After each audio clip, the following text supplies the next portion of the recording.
taziah kepada keluarga Allahyarham Menteri Karim, dan kita sangat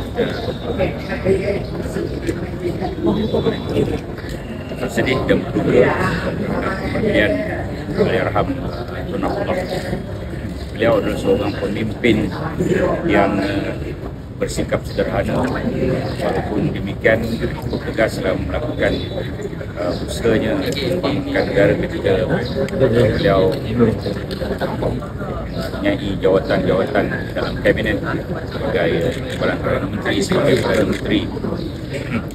Antara perkara yang kita masih ingat dan memberikan kesan yang mendalam kepada negara ialah konsep modal insan yang diutamakan ketika pemerintahan beliau. Sebab sebuah negara itu terbina bukan hanya dengan bangunan, dengan jalan, dengan prasarana, tetapi adalah kerana rakyat di dalamnya yang merupakan modal insan yang dipertekankan. Beliau juga telah mengangkat konsep Islam Hadari, yang mana Islam itu membawa peradaban dan majukan kemajuan kepada rakyat Malaysia. Selain daripada itu, beliau juga telah mencipta suatu slogan yang cukup diingati oleh rakyat: cemerlang, gemilang dan terbilang, bagaimana peningkatan keupayaan kejayaan sesebuah masyarakat dan sebuah negara itu dengan cemerlang, lepas itu gemilang dan kemudian menjadi yang terbilang.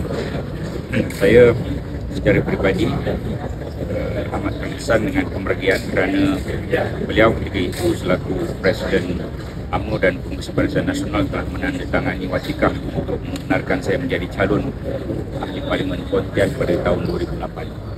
Malah juga dikenali sebagai pemimpin yang memiliki kemenangan yang amat besar pada pilihan raya 2004. Kemudian hayat beliau menjadi Perdana Menteri itu tidak lama, tetapi cukup memberikan kesan pada negara ini.